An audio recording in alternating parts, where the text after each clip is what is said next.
મુખ્યમંત્રી ભૂપેન્દ્ર પટેલ આજે સુરતના પ્રવાસે પહોંચ્યા છે। ત્યારે સમાચાર સુરતથી સામે આવી રહ્યા છે, જ્યાં મુખ્યમંત્રી ભૂપેન્દ્ર પટેલ આજે સુરતના પ્રવાસે પહોંચ્યા। મનપાના 435.46 કરોડના કામોનું લોકાર્પણ કરવામાં આવ્યું। ત્યારે મુખ્યમંત્રીના હસ્તે વિકાસલક્ષી કામોનું લોકાર્પણ કરવામાં આવ્યું। પાલ રોડ સ્થિત સંજય કુમાર ઓડિટોરિયમ ખાતે કાર્યક્રમનું આયોજન કરવામાં આવ્યું। ત્યારે કેન્દ્રીય જળશક્તિ મંત્રી, રાજ્યના નાણાં ઉર્જા મંત્રી પણ કાર્યક્રમમાં હાજર રહ્યા હતા। ગૃહ રાજ્યમંત્રી, વન પર્યાવરણ મંત્રી મુકેશ પટેલ પણ હાજર રહ્યા હતા। જ્યારે શિક્ષણ મંત્રી, મેયર, કમિશનર સહિતના મંત્રીઓ પણ કાર્યક્રમમાં ખાસ હાજર રહ્યા હતા। યુદ્ધના વિજયમાં અમર બલિદાન આપનાર રાષ્ટ્રવીરો, સશસ્ત્ર દળોના પરાક્રમી મહાનાયકોને હું વંદન કરું છું। દુશ્મનોને પરાસ્ત કરીને લગાતાર ભારતના વિજયની ધજા પતાકા આપણી સેના લહેરાવી રહી છે।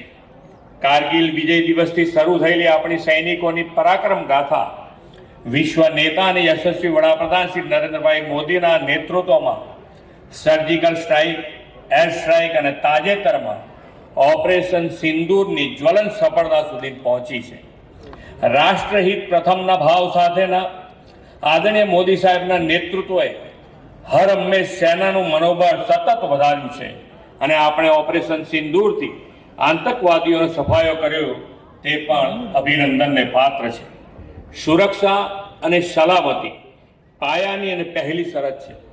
યશસ્વી વડાપ્રધાન શ્રી નરેન્દ્રભાઈ મોદી દેશની સુરક્ષા અને જનજનની સલામતીને ટોપ પ્રાયોરિટી આપી છે। દેશ માટે સમર્પિત, ગરીબો, વંચિતોના કલ્યાણ માટે પ્રતિબદ્ધ અને સૌના સાથ, સૌના વિકાસ, સૌનો વિશ્વાસ અને સૌના પ્રયાસથી વિકાસની રાજનીતિનો તેમણે ઇતિહાસ રચ્યો છે। સુશાસનના પ્રેરણા સ્ત્રોત આદરણીય મોદી સાહેબના વડાપ્રધાન તરીકેના સફળ કાર્યકાળના પણ આપણા માટે એ પણ આજે ગૌરવનો દિવસ છે કે સાહેબે આજે 4079 દિવસ આજે પૂર્ણ થયા છે। આ સમય અપનાવ્યા છે। સુરતના શહેરીજનોના ઇઝ ઓફ લિવિંગમાં વધારો કરવાની દિશામાં આજે 362.45 કરોડના ખાતમુહૂર્ત અને 73.1 કરોડના પ્રકલ્પોના લોકાર્પણ થયા છે। આ શહેરી વિકાસ વર્ષમાં એક જ દિવસમાં એક જ સાથે સુરત નગરને 435 કરોડના કામોની ભેટ મળી છે।